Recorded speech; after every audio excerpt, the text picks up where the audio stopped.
Yeah, back again, and we want to finish today the so-called solo model, and this is still somehow the core of growth theory in general. And yeah, here yesterday we have derived the main function. So this is then the labor intensive or the efficient labor, since we have divided every variable by technology parameter A times labor input L. And this we have done that we could end up finally with a capital accumulation function, which is only depending on efficient labor intensive capital.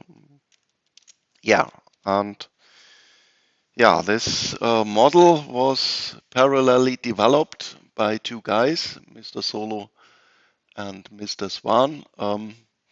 Yeah, Robert Solo is maybe one of the most famous economists of the last century. And this paper, this is very nice to read. So of course you find there the mathematics, but in my opinion it is really clearly written, and if you take some time for yourself, then it is really possible to read this paper and also to understand the mathematics behind this. And Mr. Swan, there, it is not that easy to read and to find the model. This is more or less a spin-off of his PhD thesis, and yeah, it is somehow written with an old typing machine. Quite funny to see how 50, 60 years ago the things were published. So I would recommend that maybe you have a look into these scientific papers, and also in the beginning of the lecture I gave you also the sources of as the main contributions in economics which we have introduced in this lecture. So, but then having our capital accumulation function, we want to start to do the analysis. So K dot, time derivative, change of capital over time, equals savings, and out of the savings we are financing the investment, y, or how did I write it? F of k or y of k. Okay, y of k minus n plus delta plus g times k.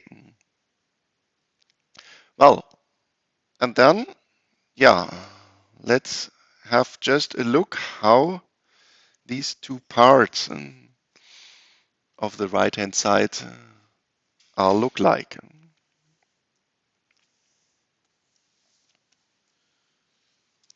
So depending on k, other way around, sorry. Depending on k, let's put here y, s times y, and n plus delta plus g times k. This is a function of k. This is a function of k. Maybe at first we look how this production function of k looks like. Well, I have written here a small y. This was defined as absolute production over AL, and this was then y of k comma 1, and so just y of k. How does in general a production function looks like? What general assumption have we made about production? Yep. Pardon? A linear? What was the main assumptions about production? Really a linear line? Let's go to the absolute representation. There we said, of course, first derivative, positive, the more input, the more output.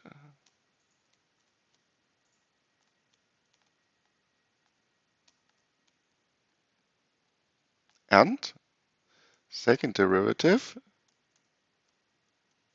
negative. This meant change of input is a change of output, sorry. Change of output is decreasing with input. We have our neoclassical production function. And graphically, how did it look like? Of course, we have an increasing function, but not linear. But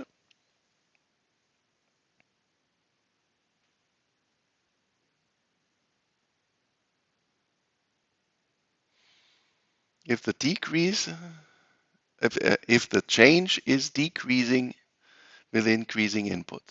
So this means if we are at a higher production level, the additional input becomes less and less and less.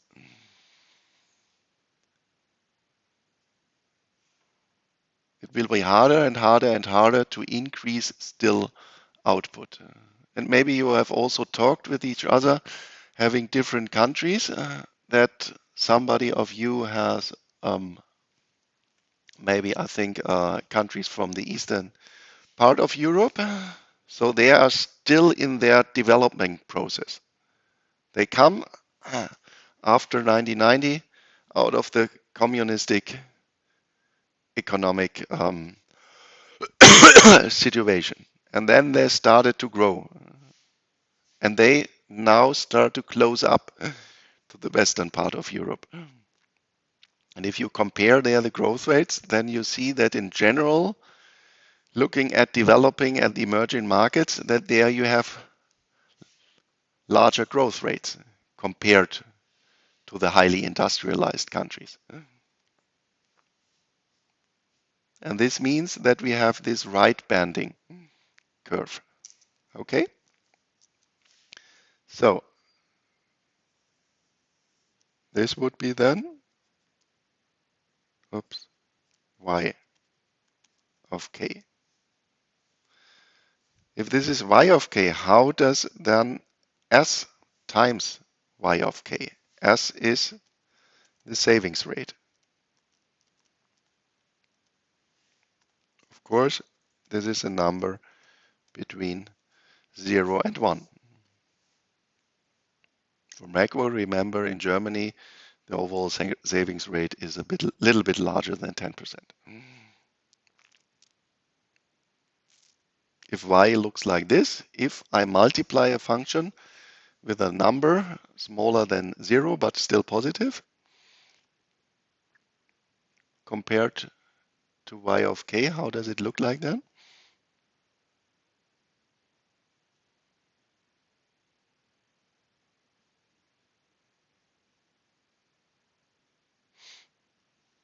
Let's say s is 0.5, 1/2. Then every point on this curve has to be divided by 2. Okay? So it will be still a right-banded curve still starting in the origin, but also being a little bit less. Okay, so this is then S times Y of K. And then we need the last one, this part here.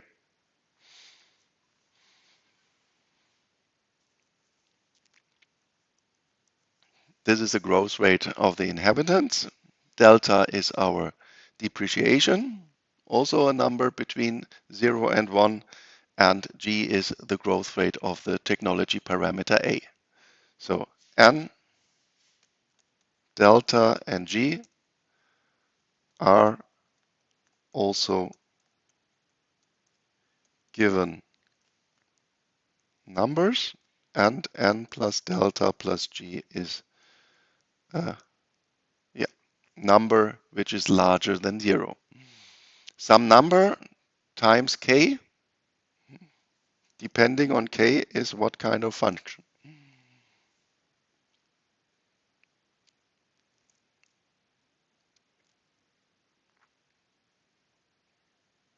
Let's say it's 1.5. 1.5 times K. How does it look like?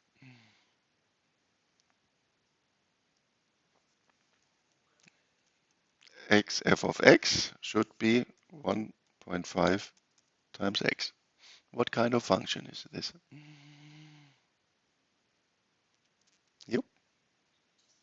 This is just a line, and it is also a specific line with a special property.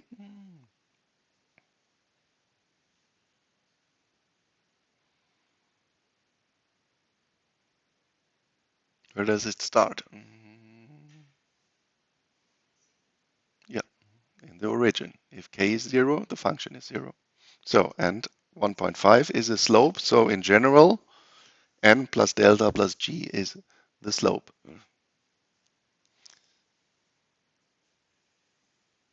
So n plus delta plus g times k. And why have I drawn these functions here? Well, the cut of this function and this function, what does it mean? That the change of capital, time derivative of capital, is just 0. This means within this point, within this capital level, capital is not changing anymore. And this then we call the steady state of our model. We are turning in the direction to this equilibrium. So this is K star, the steady state of our model.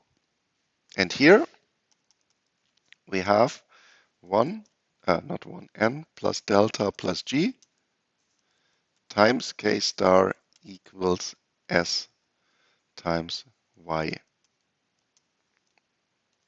of K star.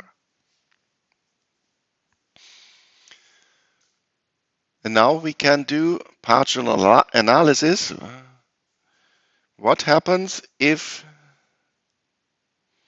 n is increasing?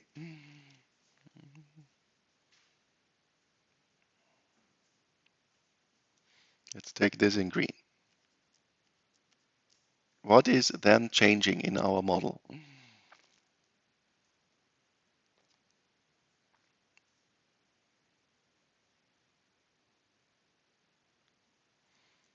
Well, we have here the growth rate of the inhabitants.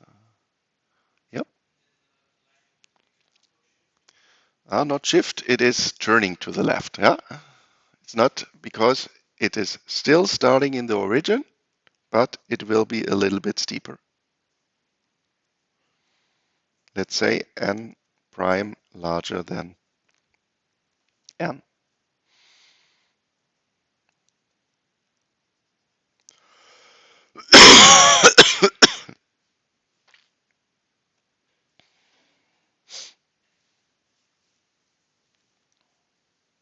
So then n prime plus delta plus g times k.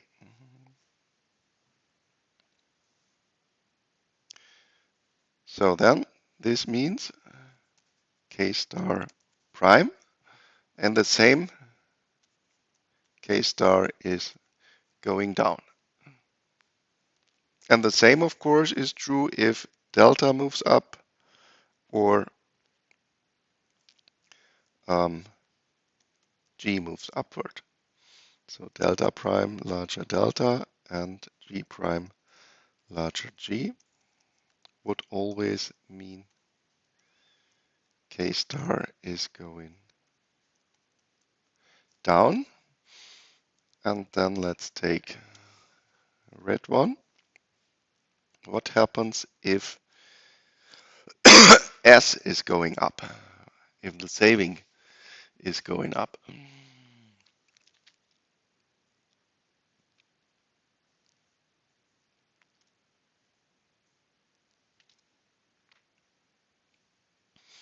Where do we find S? We find it here and here.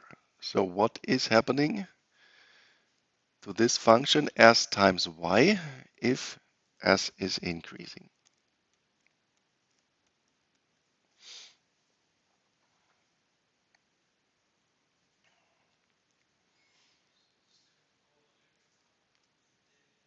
Yes, this moves a little bit like this. So S prime times Y of K, and then this means compared to the starting equilibrium point, we obtain. So let's say this is double prime. So then we obtain an increasing efficient labor intensive capital steady state. So what does this mean economically, especially this one? So if savings rate increases, then the capital, the steady state of our model is increasing. So I have here this positive impact. And how can I explain this? Well, in our model, we have argued that out of the savings, we are financing their investment. So this means investment is increasing and thus output is pushed.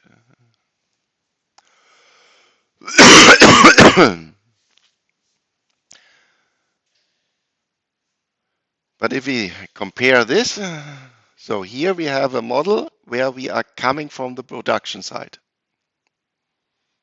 So this is a supply-driven model.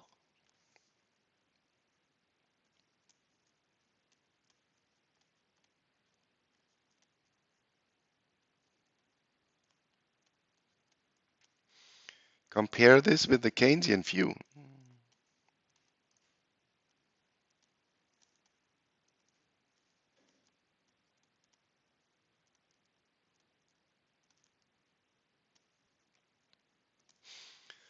There we have, for example, the fiscal multiplier.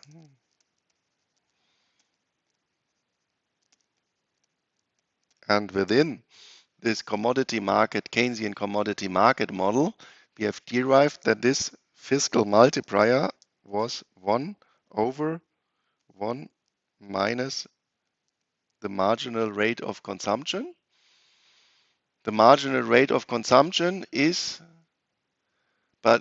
also 1 minus the savings rate. So this is equal to 1 over S. So if the savings rate is increasing, then the positive impact on government expenditure in this model is decreasing. So here we have again this controversy between the two views on the economy in general. In this solo model, a supply side model, we have a positive impact of an increased savings rate on the overall economy.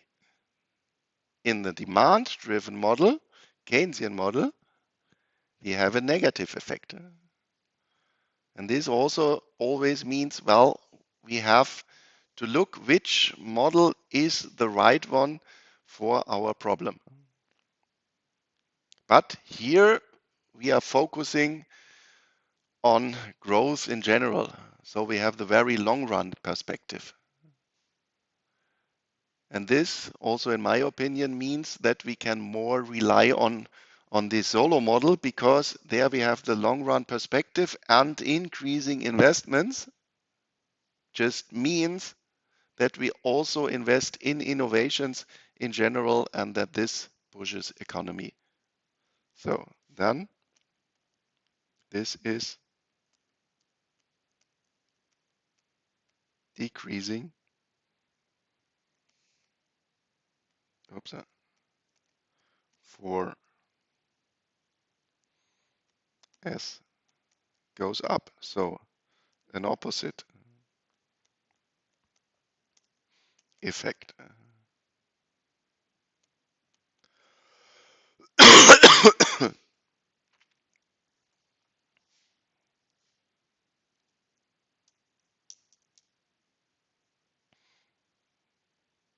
But then let's also look especially at this part here. G was the growth rate of our technology parameter. And let's see what this has in general for an impact on economic growth in general. There we had y oops, of k equals 1 over a times L times k.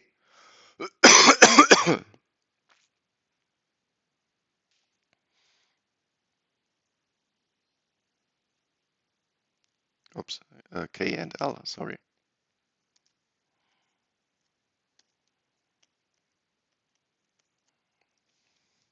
So if we are here in equilibrium, this also means we are here in equilibrium, and this is the output which matters. This is what we really produce. This is output. And if we rearrange this, then we find A star L star times Y of K star equals Y of K star L star.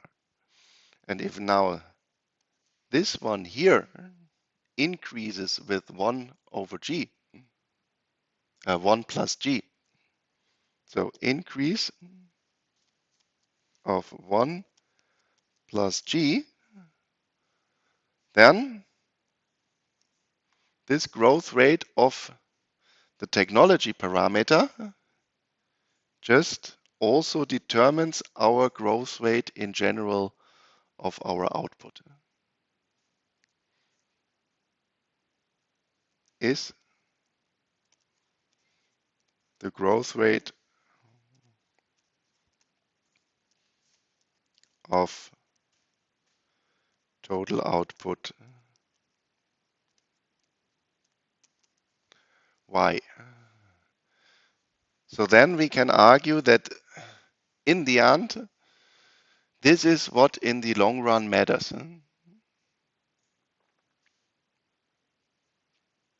So in the long run,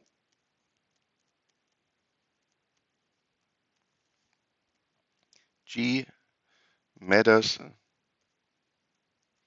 for the growth of an economy.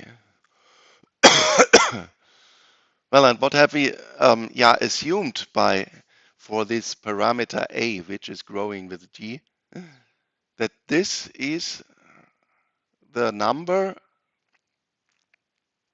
which represents the framework in our economy. That there we argue that this is representing our education level, our infrastructure, our situation of raw materials in our country, and that in the end we have to focus on this. And maybe from this point of view we can also explain the situation which we have right now in Germany.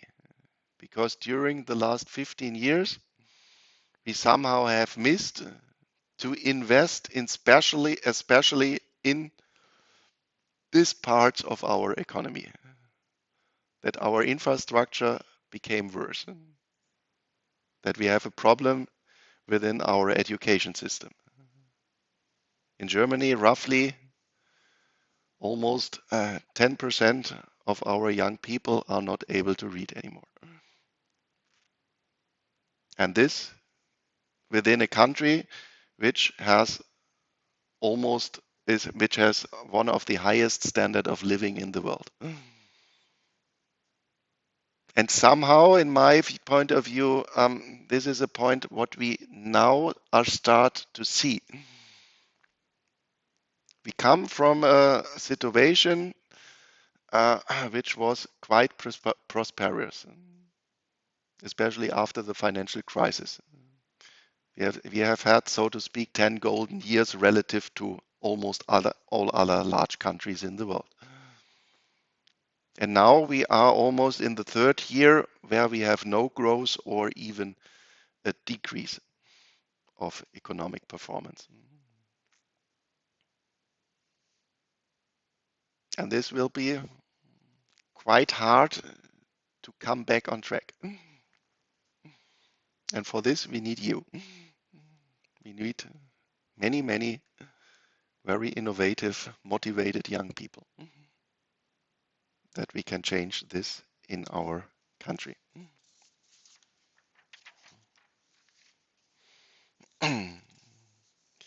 Okay, what else wanted I do? Yeah, the so-called golden rule.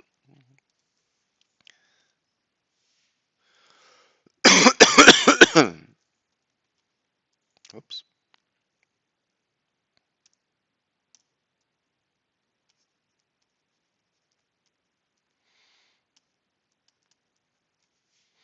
So what is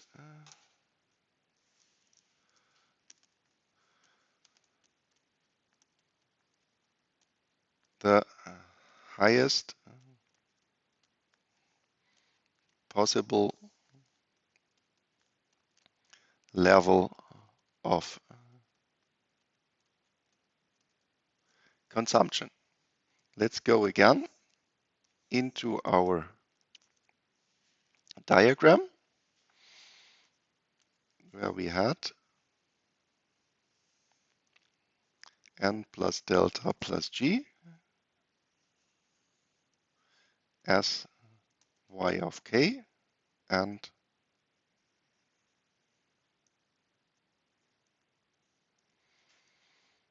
y of k.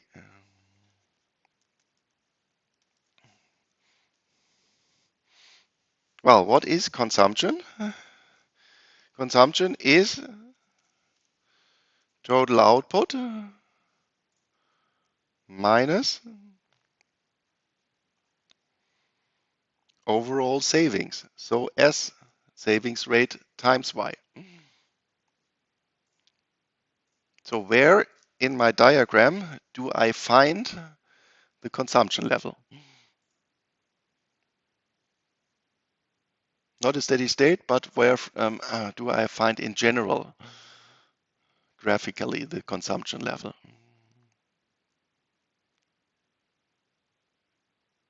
Thinking of any somewhere is our capital input. Let's say here, here, or here. How can I then draw within my diagram the consumption level? If consumption is just total output minus savings.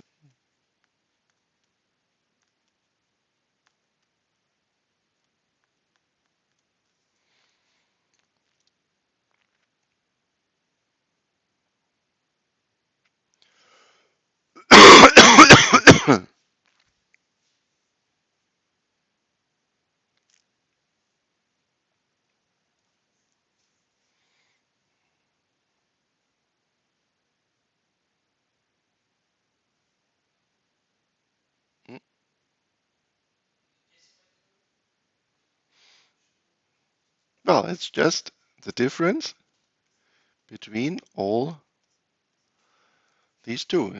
Yeah, this is 100% and this is our 90% in Germany. And then the difference between these two is what we can consume. Okay, or 10%, sorry. So, and then is the question, where can I, yeah, somehow maximize this? Also, I have here the somehow depreciation or this line of capital O times chi, sorry. That in order to maximize this, I can insert for this in steady state, I have k dot equals 0. This is s times y minus n plus delta plus g times k. So in steady state, we have s times y equals n plus delta plus g.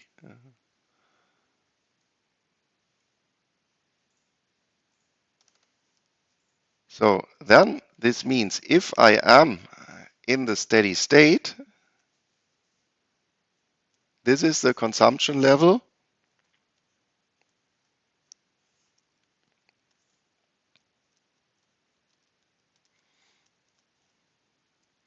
in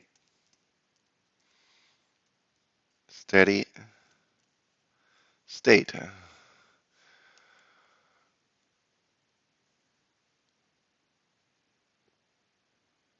Well, and when is then this maximal?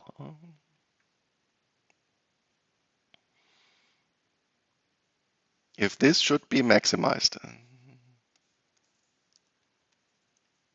max C.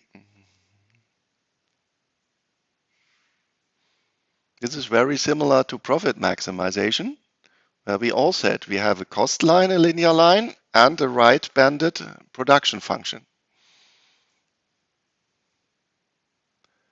And the optimal level we have then if we have that this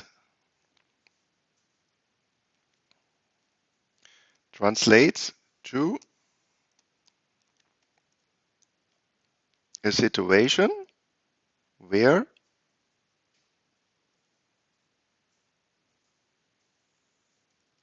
S of y and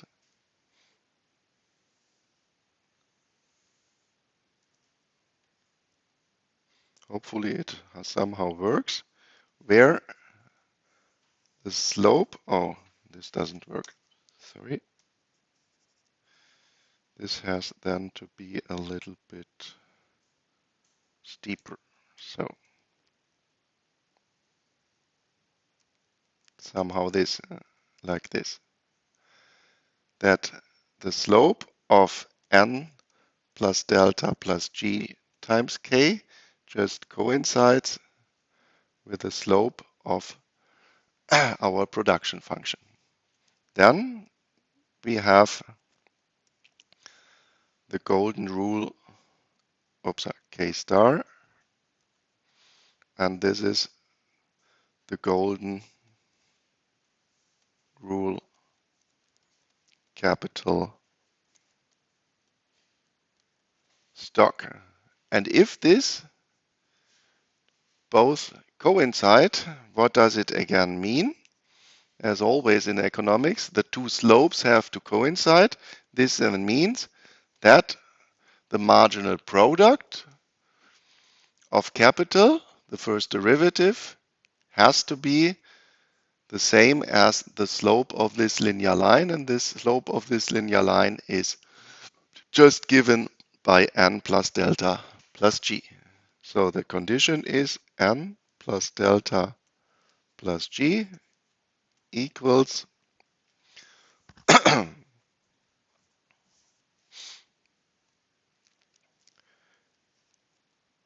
dy with respect to k, or since we have only one variable, y prime. So this is the marginal product of capital. Well, and this is then maybe something which we can interpret as a policy target. If our economy functions like this, and we have the aim that the consumption level for our people should be maximal, then we should try that we especially set n, delta, and g. So n we can change if we have programs, especially for women, or not only for women, only for for men, that it is really possible that you have the possibility to work and have children in parallel. Then, of course, again, investing in technology in general. Then we can change this, and so this can be interpreted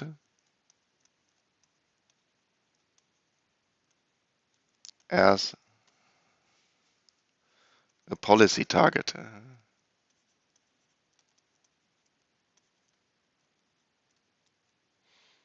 Try to set parameters S, delta, N, and G such that consumption is maximized. So some time is left. So as a last part, we want also to do some mathematics, because until now we have only talked about very general production function. Positive but decreasing marginal products. And now we set our production function KAL as K to alpha times AL 1 minus alpha. This hopefully you know, especially from my macro lecture, but I think you have seen this also in utility theory in microeconomics. This is just more or less the geometric mean of our input factors. And the weights are alpha and 1 minus alpha. So of course 0, smaller 1, smaller alpha.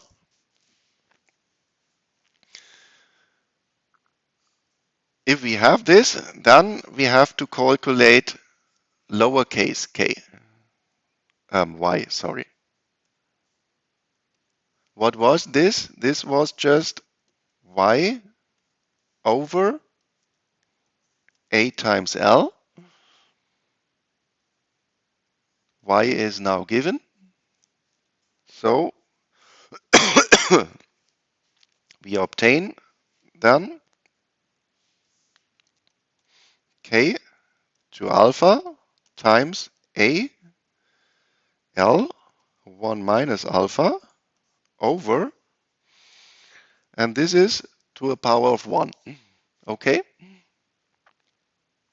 But 1 is, of course, alpha plus 1 minus alpha.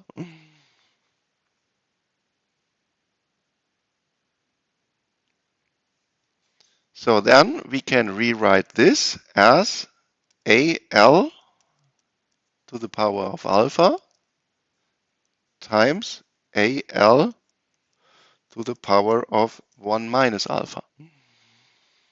And maybe you see now the reason why I have done this.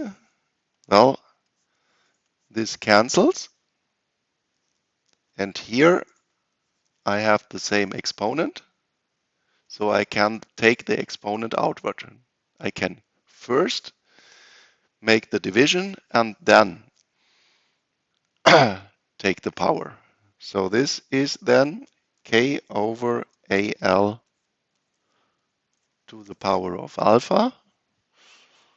Well, and then this was the definition of lowercase k. Remember, k was just capital K over al. So in the end, we end up with lowercase k to the power of alpha. Now we have a specific functional form, and then we can go into our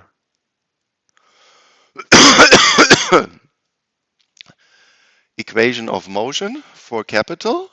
This was S times our output function. Our output function is now k to the power of alpha minus n plus delta plus g times k. So the first thing, which is of course now interesting, is what is the steady state.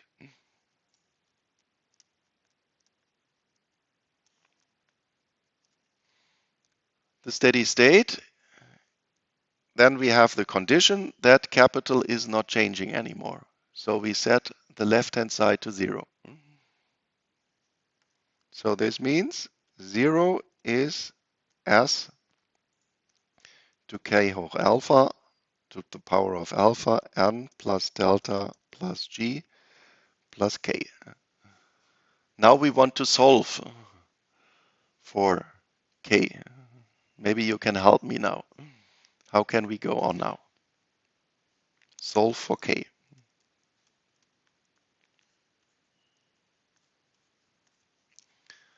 What can we do then?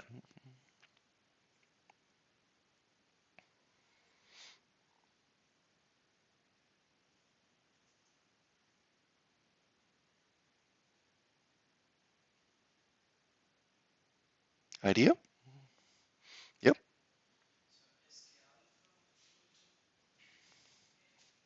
Mm-hmm. And this is then the same as n plus delta plus g. Okay. How do we go further? Yep. Mm-hmm. Yep.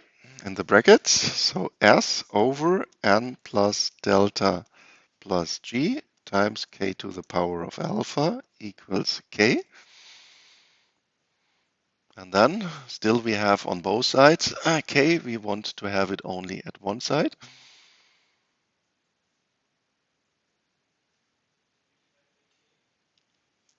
No, not by k, because then we have just a 1 at the left-hand side, but divide by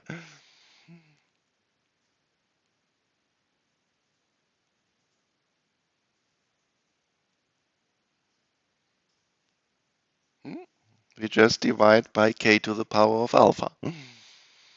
dividing by the k to the power of alpha, but means also just multiplying with this function or this parameter to the power of minus alpha. Okay? K to the power of minus alpha multiplying. Then we have S over N plus delta plus G is K to the power of 1 times K to the power of minus alpha. What can we do with this here? These are just the rules how I have to work with exponents. X to the power of A times X to the power of B is, yep, A plus B, yes, X to A plus B. So 1A is 1, B is minus alpha, so I obtain 1 minus alpha. Still, I want to have only a K. What I have to do now?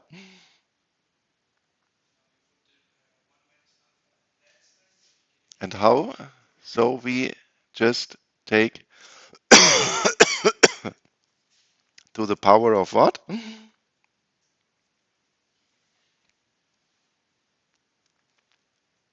have to take both sides to the power of 1 over 1 minus alpha. Huh? X of A brackets to the power of B is XA times B. These are the rules we are applying. So then we obtain K star is S over N plus delta plus G to the power of 1 over 1 minus alpha. And of course, we are also not only interested in the steady state capital level, but also in the output level. And output is to the power of alpha. So we obtain Y star is S over N plus delta plus G to the power of alpha over 1 minus alpha.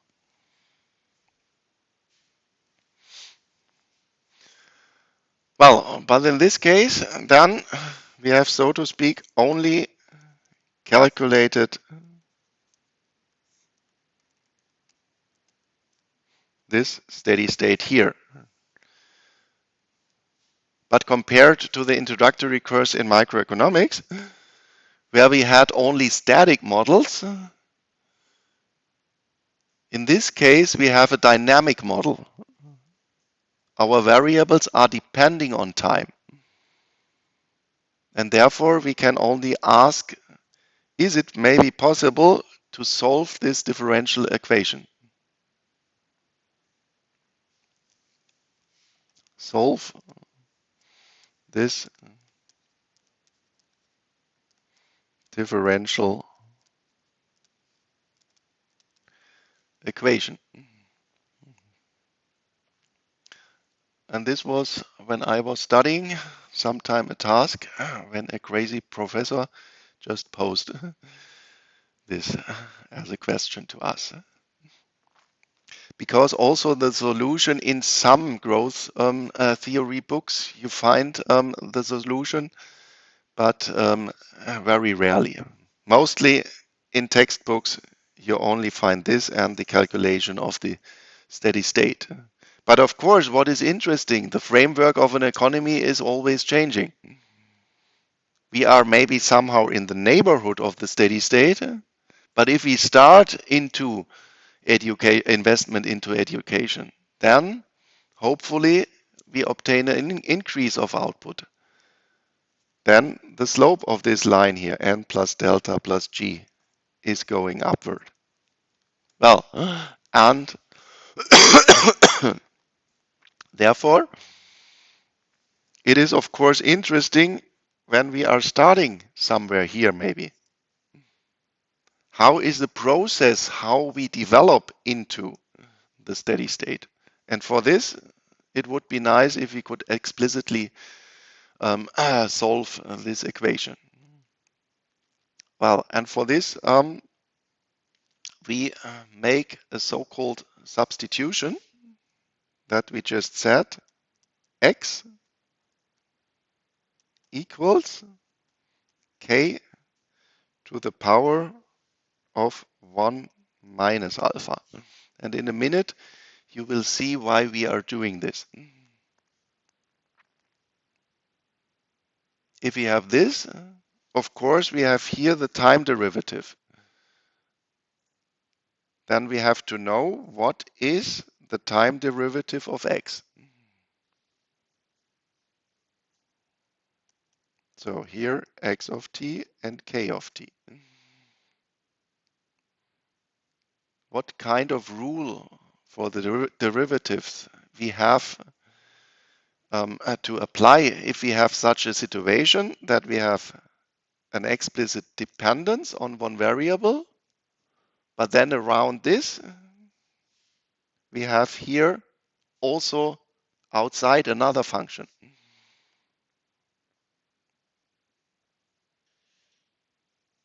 Let's say we have this f of g of x. What is then df with respect to x? What is the first derivative of such a function?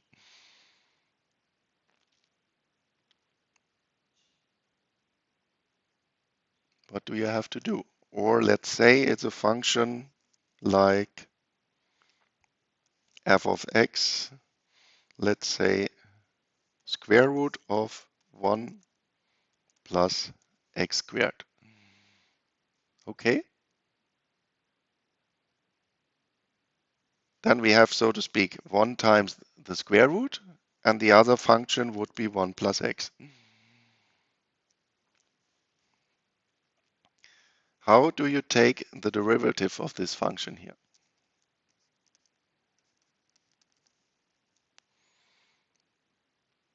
What do you have to do?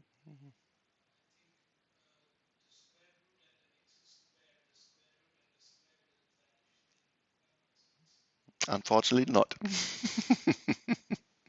Yeah?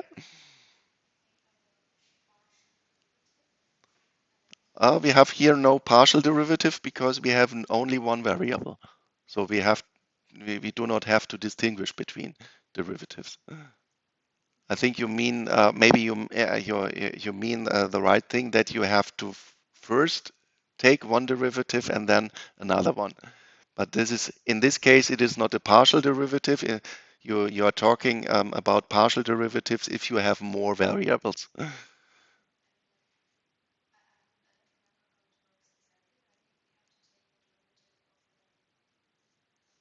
Of the square root? Yeah. Yes, of course. So this would be in general the so-called outer derivative f prime times the inner derivative g prime. So what is in general the derivative of a square root? Yeah, 1/2. And then, so if we take f of x is square root of x, what is f prime? No.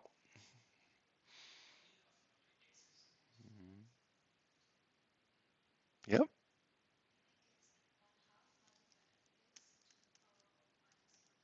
yes, of course. And this is, of course, 1 over 2 square root of x. Yeah, for sure, because this is x to the power of 1/2. Putting the exponent in front of your function and subtracting from the exponent 1. Okay, so then we are done here. So this would be then 1 plus x squared to the power of minus 1/2. And the inner derivative is, we have also to take the derivative of this function.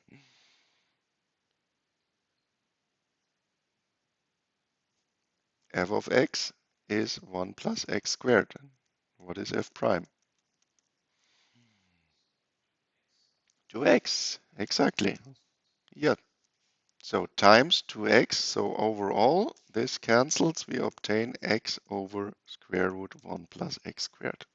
Okay, but this has nothing to do with our problem, but in general that you maybe can recapitulate the rules of taking a derivative.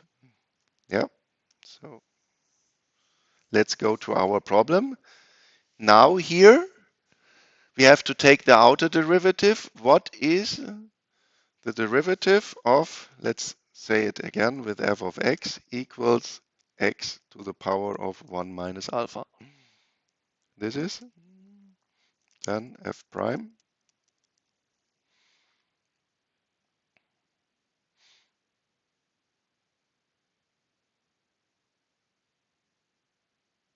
just applying the rule. Yeah, yeah,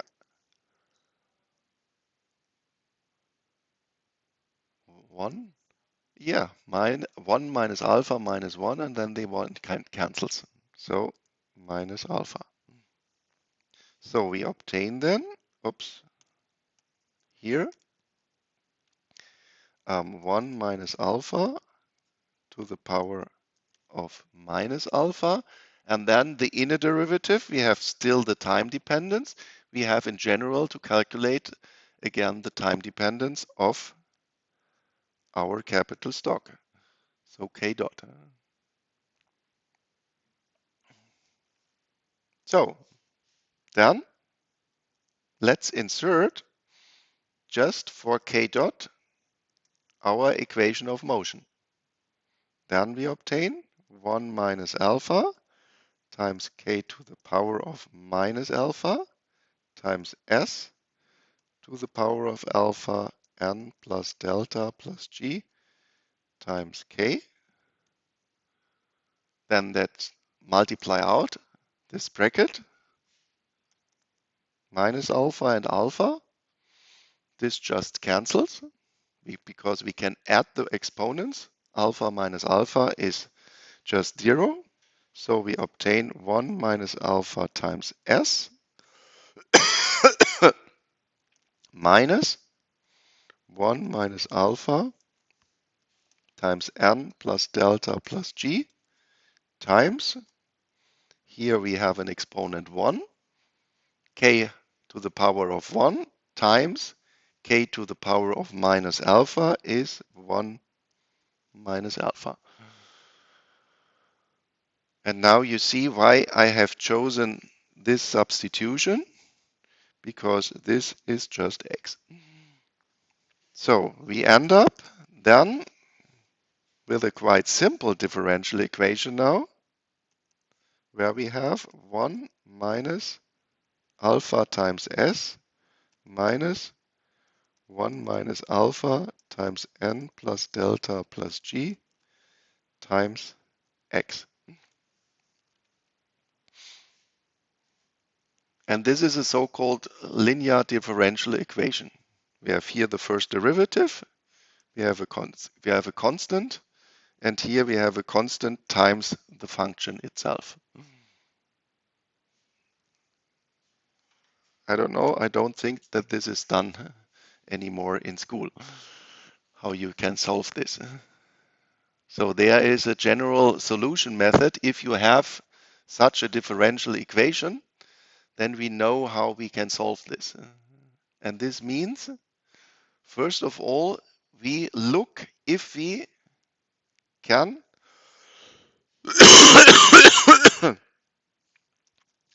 just obtain one special solution. If we, by looking at this function, if we find just by looking at it one special solution. And for a linear function, this is quite easy, because if x of t equals the steady state, then we know that this part is 0 the derivative of a constant is also 0. So if we choose x as the to be constant equal to the steady state, we know that this is a very simple solution of this equation. So this is a possible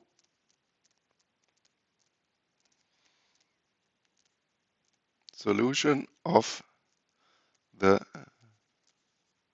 differential equation.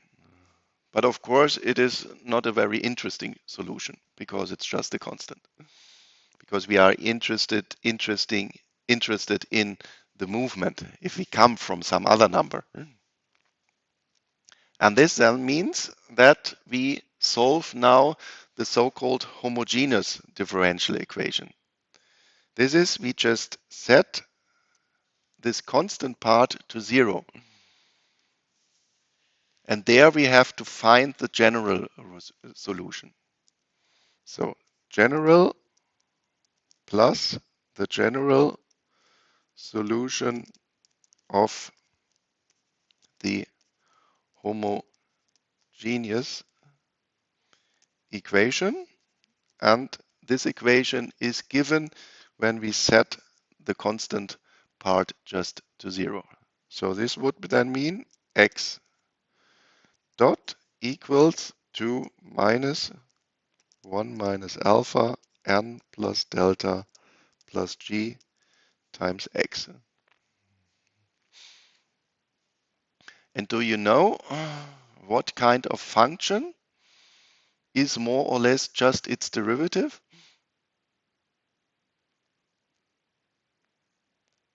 Do you know a function, f of x, which is the same as its derivative?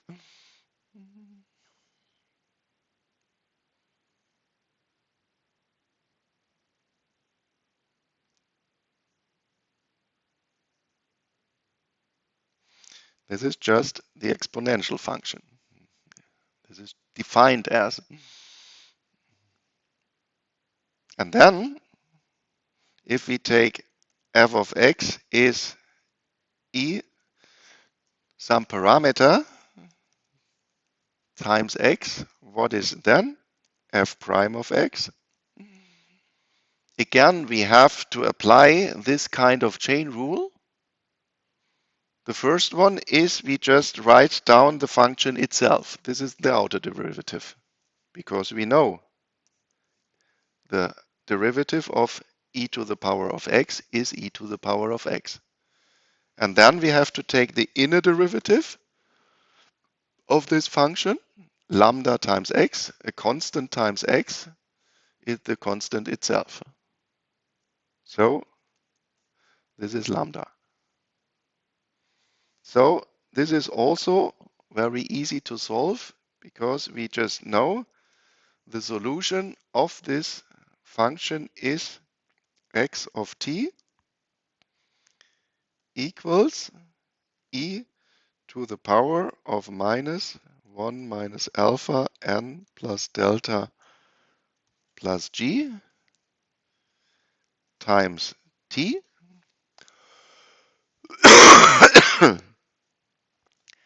And also what we see here is this is also possible if we just multiply this with some parameter. Because multiplying with a parameter means we have always to multiply the function and the derivative itself. So the general solution would be then some parameter times this exponential function.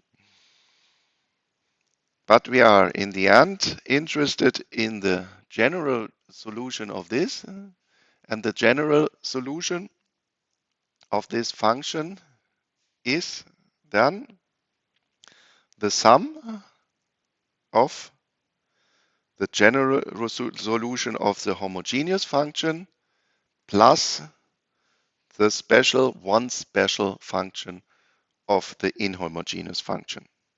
So then let's say this is h, so x of t is then our general solution, a to the minus n plus delta plus g times t plus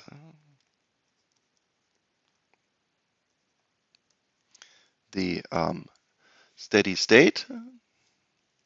This was this special function here. And then we make just an assumption, where do we start from? This is so-called, we set the initial condition. Set initial condition. So at time t, at time 0, we just say, assume we are starting from somewhere. This is the starting point of our economy. This should be some positive number. So to speak, our starting initial capital of stock. Maybe we are starting from here. And then let's put this in. So, because we still do not know what is this general parameter.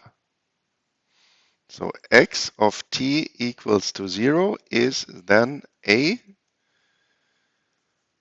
And if we put in here a 0, some number to the power of 0 is what? 1. So we, just be left only with the a, because we multiply it with the 1, plus x star. So we know then that a is x0 minus x star.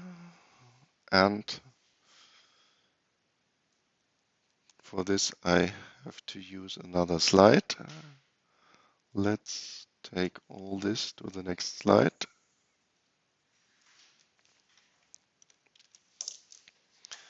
And now we are almost done.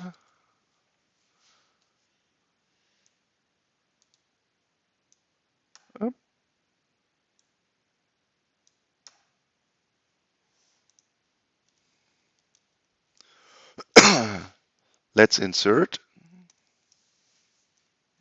this now here. Then the general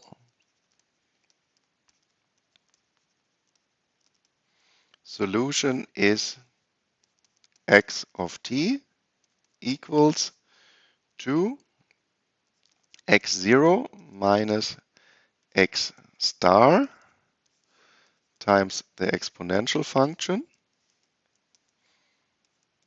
n plus delta plus g plus x star,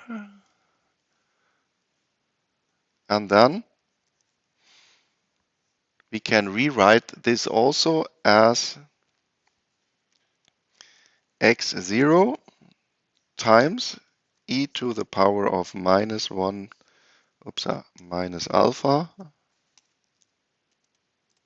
n plus delta plus g plus, and here we have 1 times x star minus, so 1 minus e to the power of 1 minus alpha n plus delta plus g times t times x star. And in the end, we can interpret this quite nicely, because how does e to the power of minus x looks like?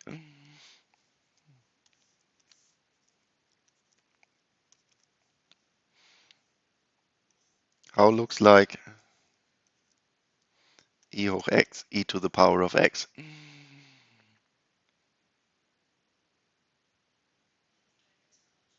Yeah, there we start just from 1, and it looks like this. And if we take here the inverse, then we have just the decay.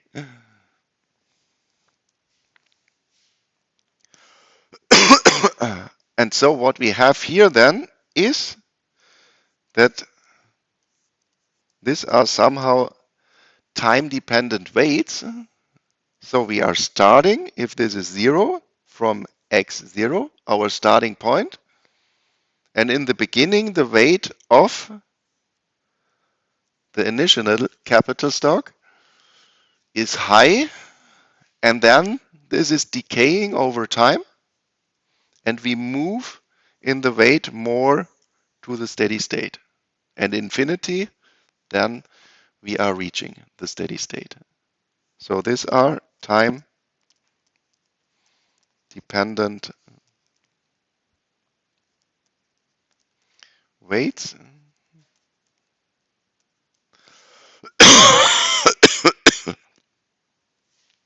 And thus x of t is just the arithmetic or the weighted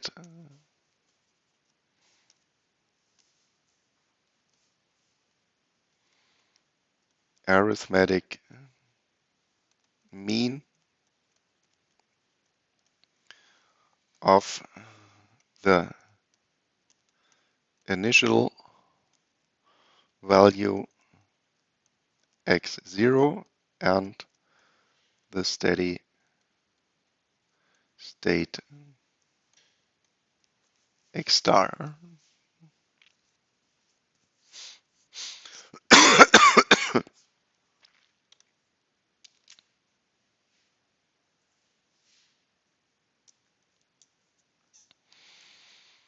Yeah, and if this is possible, well, then the analysis, of course, is quite easier compared to a situation where you have only the steady state, because then you can only talk, qualitatively about the dynamics.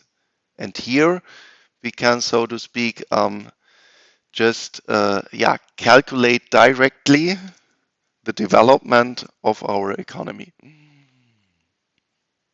Okay, so then